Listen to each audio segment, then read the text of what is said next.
नाज़रीन इन वक्त असी मौजूद आयूं नसीराबाद के गुत्यल आबादी वाले इलाके नूनारी महले के गवर्नमेंट बॉयज़ प्राइमरी स्कूल चन्ना महला में जिते 1100 शागिर्द आहिनि ऐं उन्हनि 1100 शागिर्दनि लाइ केतिरा उस्ताद घुर्जनि, केतिरो फर्नीचर घुर्जे ऐं कहिड़ियूं कहिड़ियूं ज़रूरतूं आहिनि इन मुतलिक़ असी मालूम कंदासीं तव्हांजे उस्ताद साहिबान खां ऐं शागिर्दनि खां। लिखत मोकिलिया आहिनि लेटर वग़ैरह दरख़्वास्तूं, पर को तदारक कोन थियो आहे। असां इंतिहाई तकलीफ़ में आहियूं। हेॾे सुठा केतिरा ॿार आहिनि, हेॾी सारी बिल्डिंग आहे, पर सहूलियतूं कोन आहिनि।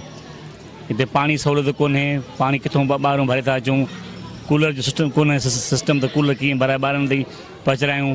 हीअ 14 वारी जॻह हिनमहिल आहे, तव्हांखे कैमरा वारो ॾेखारींदो त मुकमल थियण में 4 साल गुज़री विया, त बि अणपूरी हिनमहिल ताईं।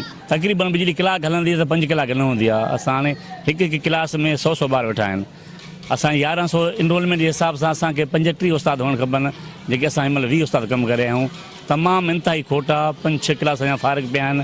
हाणे हाईवे ते स्कूल हुजे, हेॾो इदारो हुजे ऐं उस्ताद न हुजनि त ॿुॾण जो मुक़ाम आहिनि गवर्नमेंट लाइ। हीअ वीचारियूं नियाणियूं पढ़नि थियूं पियूं स्कूल में, नियाणियुनि खे वॾी तकलीफ़ आहे वाशरूमनि जी, जेके पाड़े जे घरनि में थियूं वञनि। नियाणी स्कूल खां ॿाहिरि थी निकिरे त असांजो साहु टंग थी थो पए त ख़ुदा वरी इहा ख़ैरियत सां अचे स्कूल में।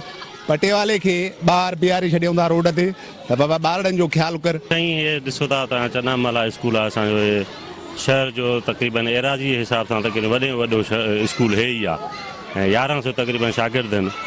त इन में वाशरूम जी ॾाढी खोट आहे। असां वटि 2 वाशरूम आहिनि, कुल उहे पंहिंजी मदद पाण ठाहिराया आहिनि। उन जी खोट आहे। कंपाउंड वाल कोन्हे, इंडस हाईवे जे रोड जे मथां आहे स्कूल। हे बिल्डिंग ॾिसो था नई ठही पई आहे, कलर रहिया पिया आहिनि, मार्बल रही पई आहे, इलेक्ट्रिसिटी जो कमु रहियो पियो आहे। इलेक्ट्रिसिटी लाइ बि चयोसीं न हणो, असांखे सोलर प्लेटूं हणाए त बि न हणी ॾिनऊं। असांजे स्कूल में पाणी जी खोट आहे, फर्नीचर जी खोट आहे ऐं असांजे स्कूल में वॉशरूम्स भी कानन के।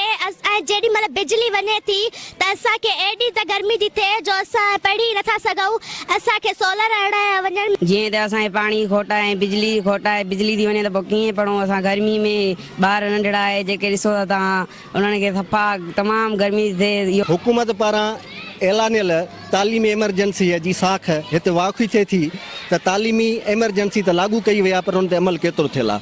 हुकूमत वक़्त खे घुर्जे त पंहिंजे कयल ऐलान ते अमल कंदे सिंध जे समूरनि स्कूलनि समेत हिन स्कूल खे बि बुनियादी सहूलियतूं ॾिनियूं वञनि, जे हितां जा मासूम ॿारड़ा सही नमूने तालीम पढ़ाए सघनि ऐं उस्ताद सही नमूने पढ़ाए सघनि। कैमरामैन सजाद कलोड़ो सां गॾु अल्लाह बख्श कुरैशी, सिंध TV न्यूज़, नसीराबाद।